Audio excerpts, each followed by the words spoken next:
All right, I'm putting on the rear brake right now. If you're reusing your old one, you gotta push the hydraulic thing in so that you can spread the brake pads apart. And then you're just gonna slide it on there like this. Put your bolt through. One goes up here and then one goes down here. Okay, now you're just gonna tighten these down. I'm just gonna do hand tight. Don't gotta do nothing crazy. And you're good to go. I'll show you how to do brake lines once I get the master cylinder on. So I'm setting up the brake line on the rear master cylinder right now. I'm going to take this special bolt and then I'm gonna put one of these washers on one side, one of them on the other side. I'm gonna take your rear master cylinder, put it in. I'm just gonna put it in hand tight for right now. And I just realized I forgot to do this, but you need to have that metal piece in between those two things because that's what holds it in place. Then putting your rear master cylinder on goes down here like this, and it's just 2 bolts. And I'm just putting these in hand tight as well. It's probably a torque spec, but it doesn't matter. Don't need to be crazy tight. All right, when you're putting your rear brake line on that goes from the master cylinder to the caliper, you're gonna want to put this side to the master cylinder because this thing goes in this part of your swing arm and holds the brake line there.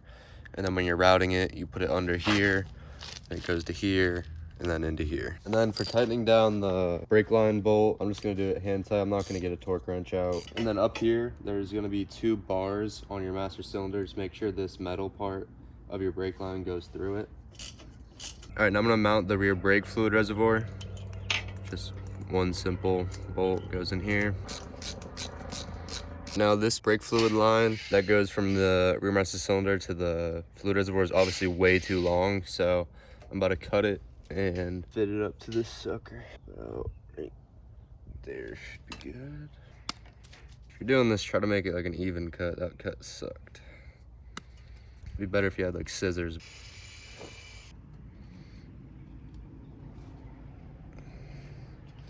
And just push that hose up on there.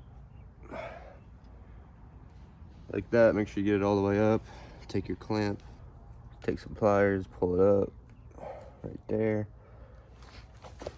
And you're good to go. Just tighten this thing in, hand tight. Remember, you're tightening it against plastic, so you don't want to crack the plastic. And then we'll fill the brake fluid and everything later. All right, I'm gonna go over the OEM Banshee front brake lines real quick. So you're gonna have this thing that's like a T-splitter. This goes up to your handlebars, obviously. Then the right side is all OEM, and then this is some bull crap because he didn't have the other side, I guess, in the box that I got from the guy that I bought this from. But basically, it's gonna come down here, go to this. There's gonna be a clip in there. This is gonna screw into another hose that I'll do in a second, and then it'll go to your brake line. All right, so you're gonna put your brake line through like this. As you can see, there's flat sides on it. Those flat sides go and hold it in place, and then you can take your clip and push that clip down like that, and it's gonna hold that brake line right in place. Now you can go ahead and screw this into here, then take a little 10mm and tighten it down hand tight. Don't go too crazy, don't strip it. And that's good. Now you're gonna come down here to your brake caliper. You'll have 2 washers on it. Take one of them off, put the bolt through, and make sure there's 1 washer on each side. Then you're gonna put this in, but there's a place back here where I'm putting my pinky that holds the brake line like this.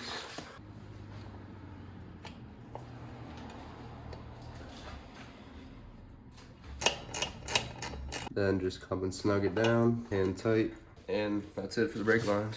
Thank you so much for watching this video. Subscribe to the channel, share this video. We appreciate all the support.